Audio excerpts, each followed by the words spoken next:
But this is not it. I have something else I want you to see, and I want you to understand some of what they got going on here. Check these stats out, right? It says the median household income, black all is in the gray, right? Median household income, a lot less. Median family income.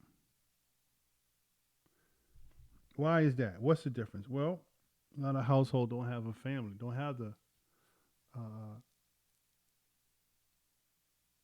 mother, father, children. They don't have that, and that's one thing that's just bad on our end.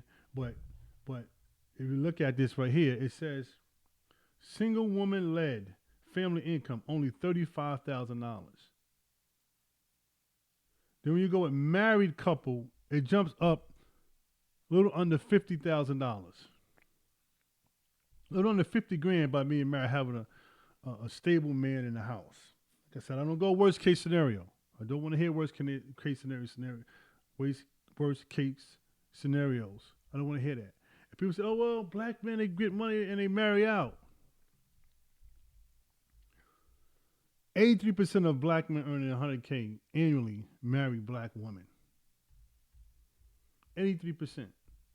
This is just. I'm not gonna go too deep into that, but that's the fallacy that they tell you. There's a protection factor also that goes with having a good man in the house by not following these nonsense posts and media stuff with what these women tell you what's supposed to be going on. How everything is all smiles and cheers and everything when and when the rubber meets the road is black women are burdened by student loan debt. Burden. I know it's plenty of you out there that hold a ton of debt and not making the income to suffice the chances of even paying your debt back. This was done in 2018. Janelle Hazelwood, not too long ago. Women hold 2/3 of the debt because more women go to college and get these degrees, and most degrees are worthless anyway. Of the 1.4 trillion student debt, black women are graduating with at least $30,400 in debt. The average black woman makes about $39,000 a year. So and this is the at least. So they're graduating with almost the same amount of debt as they make in a year. Now, if you do make the 70,000, so well, I'm gonna go buy me a house, right? Want to buy a house and car and all the other stuff. Well, let's do the math on a house. Now, the average is about 38. I'm gonna give you $60,000 a year. I'm gonna give you $70,000 a year. I'll give you 75, which most are not making. Pension and Social Security, investment and savings. Listen, I'll give you child support at $300 a month. 80% of our children are raised in single parent households. 80%. The rent nowadays is ridiculous. We're going to go at least $2,800 in rent. Credit cards. Or $400 a month in credit cards. Women hold the highest consumer debt. If you bring up some stats that say, oh, men and women's credit card balances are the same, yeah, but women hold more credit cards than men. They may have 2 or 3, 4 credit cards, store credit cards, and so forth. Auto loan.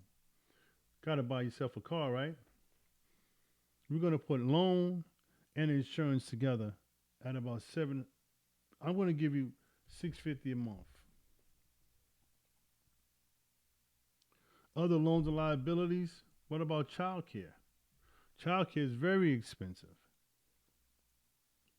We added on child support. Now we got to add on child. We got to have to add on child care. Let's see, about $1,500 a month in the low end. The debt to income ratio. See that? Very stressful. It's a very stressful situation.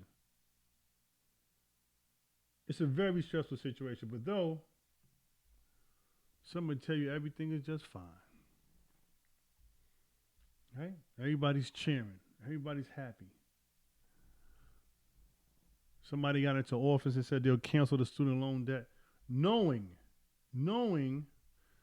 black women are burdened by student loan debt.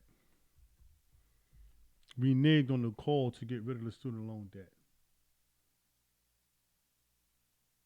Through history, black men have never reneged on their women. Black men have never oppressed their women. Wait a minute. Let me take a sip to that because y'all didn't hear me.